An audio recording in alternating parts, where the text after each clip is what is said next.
बोलो श्री सत्यनारायण भगवान की जय। सत्यनारायण भगवान की कथा। कृपया कथा को पूरा सुने और ध्यान से सुने, क्योंकि हम सभी सनातनी धर्मों के लिए यह कथा अवश्य ही सुनने योग्य है। इसे सुनने मात्र से ही सभी पाप कर्मों से मुक्ति मिलती है और भगवान का सामीप्य प्राप्त होता है। बोलो श्री सत्यनारायण भगवान की जय। नैमिषारण्य तीर्थ में, जिसे अब नीमसार मिश्रित तीर्थ कहा जाता है, वहाँ एक बार शौनक आदि 88,000 ऋषि प्रजा के कल्याण के हेतु विचार करने के लिए एकत्रित हुए। विचार विनिमय हो रहा था कि पुराण वेता ज्ञानवान व्यास जी के शिष्य सूत जी वहाँ पधारे। सूत जी को देखकर समस्त ऋषिगण सत्कार में खड़े हो गए और शौनक आदि ऋषियों ने मांगलिक शिष्टाचार के पश्चात उन्हें यथा योग्य आसन प्रदान किया। इसके पश्चात शौनक आदि मुनियों ने सूत जी को हाथ जोड़कर नमस्कार करते हुए पूछा, हे महर्षि सूत जी, इस कलयुग में मनुष्य को हरि भक्ति एवं जीवन में सुख किस प्रकार से प्राप्त हो सकेगा? आप जानते हैं कि कलयुग में मनुष्य वेद विद्या से रहित, सत्कर्मों से दूर तथा पाप कर्मों में संलग्न रहकर अनेक प्रकार के कर्म फलों के अधीन दुखों को भोग रहे हैं। उनका उद्धार किस सरल उपाय से हो सकेगा? आप जानते हैं कि कलयुग में मनुष्य का प्राण केवल अन्न व धन है। वे इसी कारण अनेकों दुखों से दुखी रहते हैं, जिससे मनुष्यों की प्रवृत्ति पापमयी होती जाती है। मिथ्या आचार अव्यवहार से प्राणी दुखी हो जाता है। इस कारण जन कल्याण के लिए कृपया करके कोई उपाय बताएं, जिससे थोड़े धन में दीन और अल्प बुद्धि वाले मनुष्य भी अपना जीवन सुधार सकें। शास्त्र कहते हैं कि जिस उपदेश से मनुष्य पाप पुण्य करता है, उसके पुण्य और पाप का भागी उपदेशक भी होता है। पुण्य का उपदेश करने वाले दयावान, कपट रहित, निष्पाप और निर्विरोधी, ये 4 तरह के मनुष्य भगवान के रूप में हैं। संसार में ज्ञानी होकर जो दूसरों को ज्ञान नहीं देता, उसे परमेश्वर प्रसन्न नहीं रहते। आप तो पृथ्वी पर ज्ञान का विस्तार करने के लिए ही अवतरित हुए हैं, अतः मनवांछित फल एवं सुख प्राप्त करने वाला कोई उपाय अवश्य बतलाएंगे। सूत जी बोले, हे मुनि श्रेष्ठों, आप धन्य हैं जो सदैव संसार के प्राणियों का हित चाहते हो।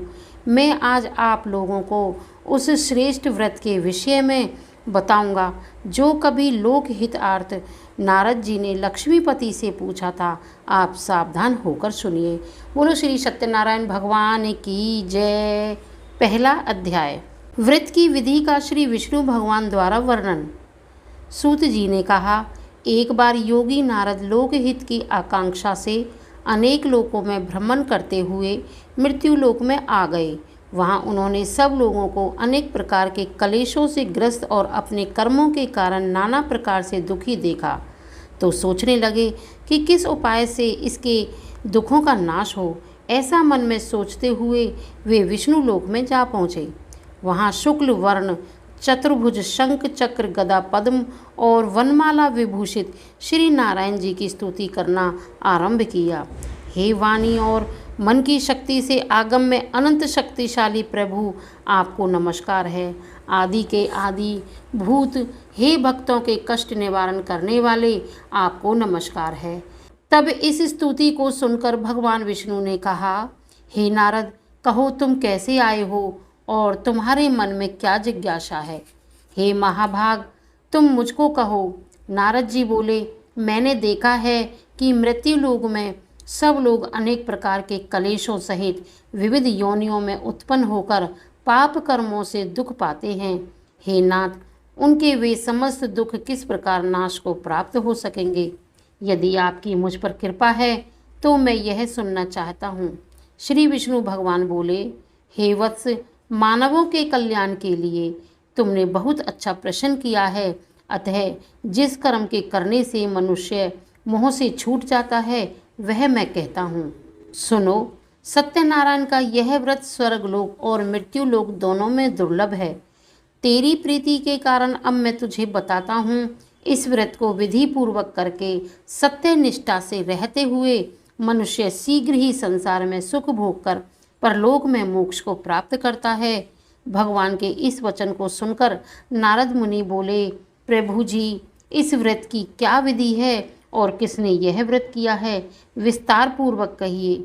यह व्रत कब करना चाहिए? श्री विष्णु बोले, हे नारद, यह सत्यनारायण का व्रत दुख और शोक आदि को विनाश करने और धन धान्य की वृद्धि करने वाला है, विजय, सौभाग्य और संतान देने वाला है।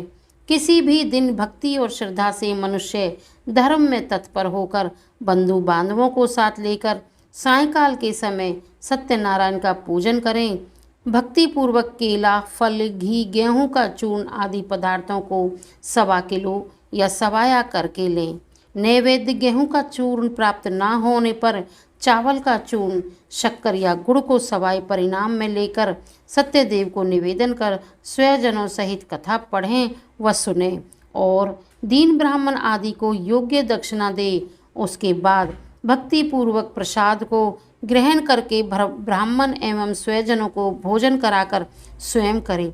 रात्रि को जागरण, कीर्तन एवं हरि गुणगान में बिताए।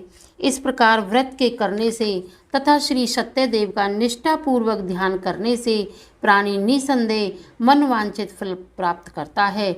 कलयुग में यही एक सरल उपाय है। इति श्री सत्यनारायण कथा प्रथम अध्याय समाप्त। बोलो श्री सत्यनारायण भगवान की जय। दूसरा अध्याय दीन लकड़हारे द्वारा व्रत का किया जाना। सूत जी बोले, श्री नारायण ने नारद के पूछने पर कि पहले यह व्रत किसने किया तथा क्या फल पाया है, वह इतिहास जो उन्होंने बताया मैं आपको बताता हूँ।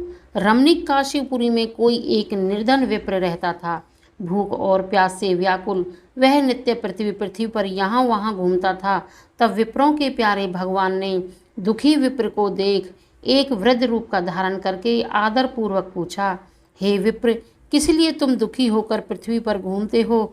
उस विप्र ने कहा, मैं अति गरीब हूँ और उदर पूर्ति हेतु भिक्षा के लिए पृथ्वी पर भ्रमण करता हूँ। हे प्रभु, यदि आप मेरे दुख को दूर करने का कोई उपाय जानते हैं तो कहिए। वृद्ध ब्राह्मण ने कहा, श्री सत्यनारायण विष्णु वांछित अर्थों का फल देने वाले हैं। हे ब्राह्मण, उनके पूजन और उत्तम व्रत को तू कर, जिसे करके मनुष्य सब दुखों से छूट जाता है। इस व्रत का विधान भी बतलाकर ब्राह्मण रूपधारी भगवान वहीं अंतर्ध्यान हो गए। तब उस ब्राह्मण ने संकल्प किया कि मैं इस सत्य व्रत का भली प्रकार पालन करूंगा।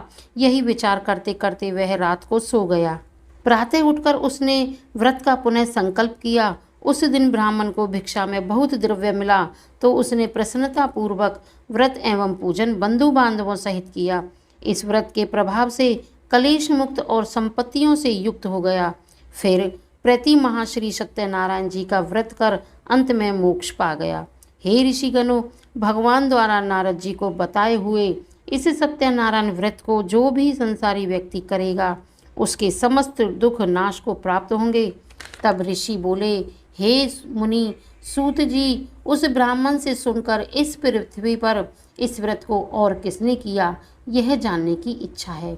सूत जी कहने लगे, ऋषियों, एक बार वह द्विज श्रेष्ठ बंधु बांधवों सहित श्री सत्यदेव का व्रत व पूजन कर रहा था कि उसी समय एक लकड़हारा प्यास के कारण व्याकुल उस ब्राह्मण के घर में लकड़ियों को बाहर रख घुस आया। वहाँ उस धार्मिक कृत्य को देखकर वह पूछने लगा कि आप यह क्या करते हो, इससे क्या फल प्राप्त होता है? हे स्वामी, आप मुझे भी यह बताएं। ब्राह्मण बोला कि यह सत्यनारायण जी का व्रत है जो इच्छित फल प्राप्त कराता है। इसके प्रताप से मेरे यहाँ सब धान्य हुआ है। व्रत के विषय में समस्त जानकारी कर तथा प्रसाद पा और पानी पीकर वह लकड़हारा अपने नगर को गया। उसने मन में विचारा कि लकड़ियों के बेचने से जो भी धन मुझे मिलेगा मैं उससे व्रत को करूँगा। ऐसा विचार करता हुआ वह धनवानों की बस्ती में जा पहुंचा। वहां और दिनों से दूने दामों पर वह लकड़ी बिकी। तब तो उसने प्रसन्न चित्त होकर पके हुए केले, शक्कर, घी, दूध और गेहूं का आटा आदि सवाई मात्रा में एकत्र किया और घर आकर बंधु बांधवों सहित यह व्रत किया। व्रत के प्रभाव से वह धनवान, पुत्रवान और संसार के सुख भोग कर अंत में सत्यलोक को गया। इति श्री सत्यनारायण व्रत कथा का दूसरा अध्याय समाप्त। बोलो श्री सत्यनारायण भगवान की जय। तीसरा अध्याय, साधु वैश्य द्वारा व्रत करने का संकल्प। सूत जी बोले, हे मुनि श्रेष्ठो, अब आगे की कथा सुनो।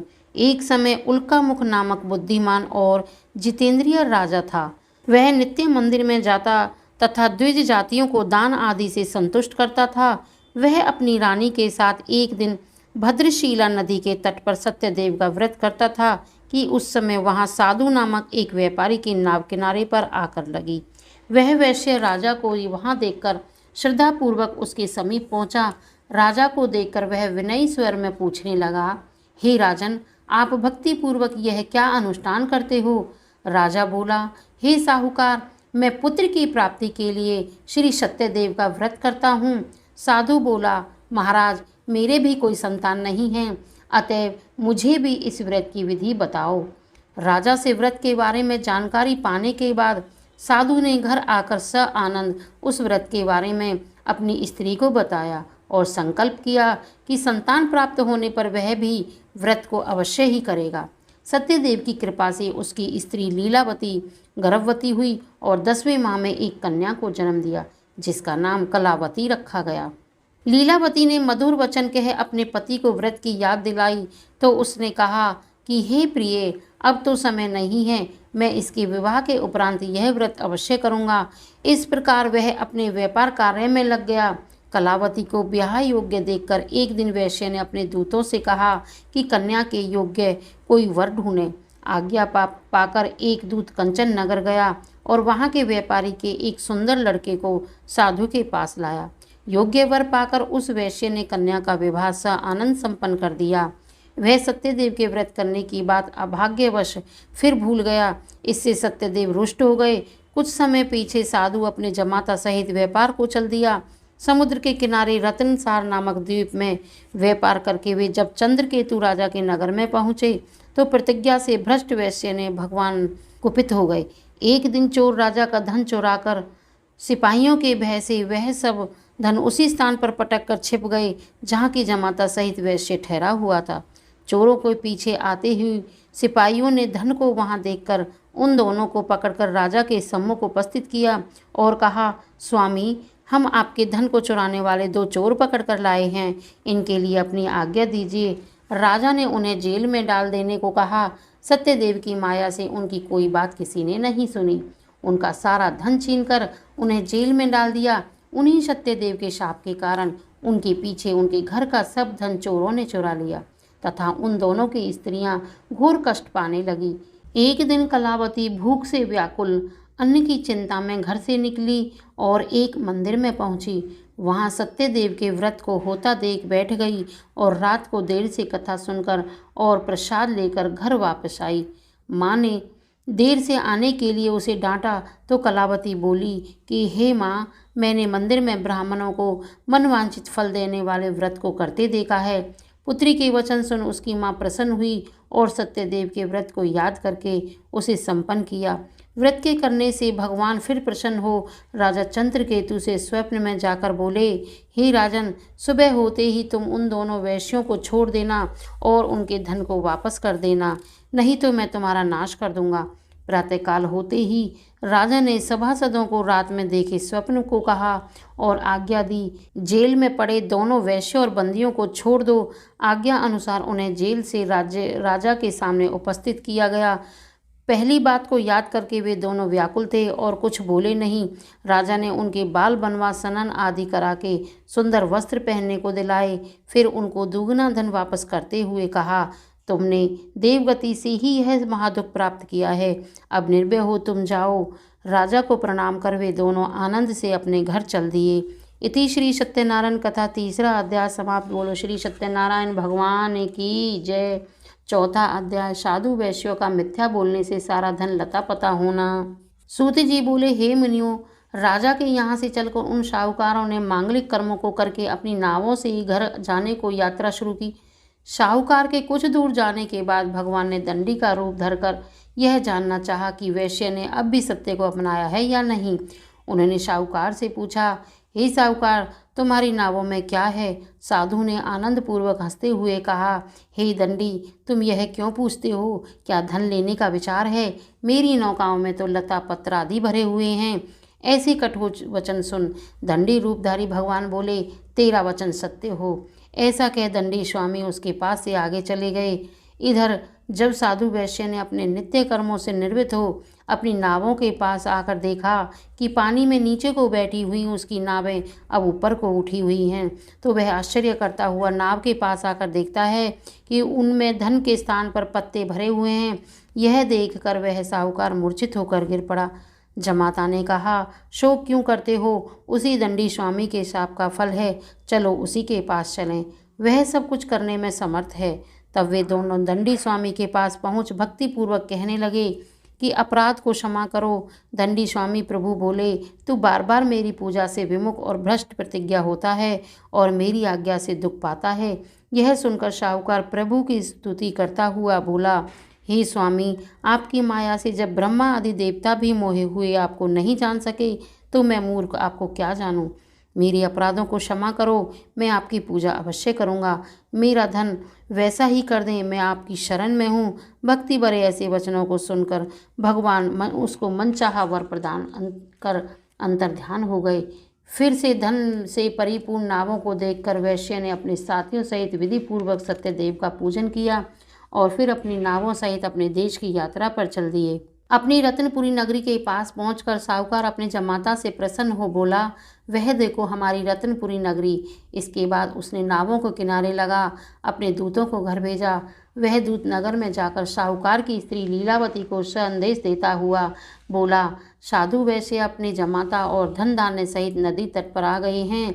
दूत के मुख से वचन सुनकर लीलावती प्रसन्न हुई और सत्यदेव भगवान की पूजा करके अपनी पुत्री से बोली कि मैं स्वामी के दर्शनार्थ जाती हूँ, तुम भी पूजा समाप्त करके आ जाना। किंतु लीलावती पूजा समाप्त करके अति उतावली हो भगवान के प्रसाद को छोड़कर अपने पति के पास चल दी। इस कृत्य से सत्यदेव रुष्ट हो गए और उन्होंने उसके पति को नाव को धन सहित जल में डुबो दिया। कलावती अपने पति को वहां ना पाकर विलाप करने लगी। महाशोक में डूबी हुई अपनी कन्या को देखकर आश्चर्यचकित साहूकार भी अन्य लोगों सहित व्याकुल हुआ। लीलावती विलाप करती हुई बोली, न जाने किस अपराध से मेरे जमाता यहाँ अलक्षित हुए हैं। सत्यदेव की महिमा को कौन जा सकता है। जब शोकाकुल कलावती अपने पति की खड़ाऊं लेकर सती होने को तैयार हुई तो साधु वैश्य ने विचार किया कि या तो मैं सत्यदेव ने नाव को हर लिया है या हम ही माया के भ्रम में पड़ गए हैं। वह सबके सामने संकल्प करता है कि अपनी समर्थ अनुसार मैं सत्यदेव के व्रत को करूँगा। ऐसा मनोरथ कर वह बार बार भगवान को प्रणाम कर वहाँ पृथ्वी पर लौटने लगा। दीनों के हितकारी भक्तवत्सल भगवान ने प्रसन्न हो साहूकार को आकाशवाणी द्वारा कहा कि तेरी कन्या मेरे प्रसाद को त्याग कर चली आई है, इसी से उसका पति उसको दिखाई नहीं दे रहा है। वह घर जाकर प्रसाद खाकर जब आएगी तो उसे अवश्य ही पति मिलेगा, इसमें संदेह नहीं। कलावती ने इन वचनों को सुनकर तुरंत घर गई और प्रसाद खाकर लौट कर आई तो उसने अपना पति दिखाई दिया। वह अपने पिता से बोली, चलिए अब घर चलने में विलंब क्यों करते हो। तब साहूकार ने प्रसन्न हो सत्यदेव का विधि पूर्वक पूजन किया और अपने जमाता एवं धन सहित धन को घर को गया। तदंतर वह प्रत्येक पूर्णिमा संक्रांति को श्री सत्यदेव का व्रत पूजन करने लगा। इस प्रकार वह संसार के समस्त सुखों को भोग कर अंत में विष्णु लोक को गया। इति श्री सत्यनारायण कथा चौथा अध्याय समाप्त। बोलो श्री सत्यनारायण भगवान की जय। पांचवा अध्याय राजा तुंगध्वज द्वारा प्रसाद का निरादर कर दुख पाना। सूत जी कहने लगे, हे मुनीश्वरों, प्रजापालक एक तुंगध्वज नामक राजा था। एक बार वन में शिकार करता हुआ एक विशाल वट वृक्ष के नीचे विश्राम करने पहुंचा। वहां कुछ ग्वाले भक्ति भाव से सत्यदेव का व्रत कर रहे थे। राजा वह देखकर भी उनके समीप नहीं गया और न उसने भगवान को प्रणाम किया। उसने ग्वालों द्वारा दिए हुए प्रसाद को भी नहीं खाया और उससे घृणा की। सत्यदेव भगवान ने उसके इस दुष्कर्म का फल तुरंत दिया। वह जब अपने घर लौटा तो वहां उसने अपने 100 पुत्रों को मरा हुआ देखा तथा अपना समस्त धन वैभव नष्ट पाया। राजा ने निश्चय कर लिया कि सत्यदेव ने ही मेरा यह सर्वनाश किया है। ऐसा विचार कर वह मन में उसी स्थान पर आया जहाँ की ग्वाले व्रत कर रहे थे। उसने ग्वालों के साथ भक्तिपूर्वक व्रत किया तथा प्रसाद लिया। सत्यदेव ने प्रसन्न होकर उसके पुत्र जीवित कर समस्त धन धान्य भी दिया। वह इस संसार में समस्त सुखों को भोग कर अंत में स्वर्गलोक को गया। जो व्यक्ति इस परम दुर्लभ व्रत को करते हैं तथा इस पवित्र कथा को पढ़ते व सुनते हैं, वह इसके प्रभाव से ऐश्वर्यवान को मोक्ष को प्राप्त करते हैं। यह कथा कलयुग में तुरंत फल देने वाली है। समय के अनुसार भगवान को कोई सत्य, कोई ईश, कोई काल और कोई कलयुग में सत्य व्रत स्वरूप भगवान कहेंगे। हे ऋषिवरों, जो सत्यदेव की कथा को नित्य पढ़ता सुनता है उसके समस्त पाप क्षय हो जाते हैं। अब जिन्होंने इस व्रत को किया था उनके आगे के जन्मों का हाल बताता हूँ। बुद्धिमान शतानंद सुदामा बना। इसने भगवान श्री कृष्ण का सामीप्य पाकर मोक्ष प्राप्त किया। वह लकड़हारा निषाद राजा बना जिसने श्री रामचंद्र जी की सेवा कर मोक्ष पाया। उल्का मुख राजा दशरथ बना और श्री रामचंद्र जी को पुत्र रूप में पाया। वह साधु वैश्य मोरध्वज बना जिसने अपना अर्धांग आरे से चिरवाकर मोक्ष पाया।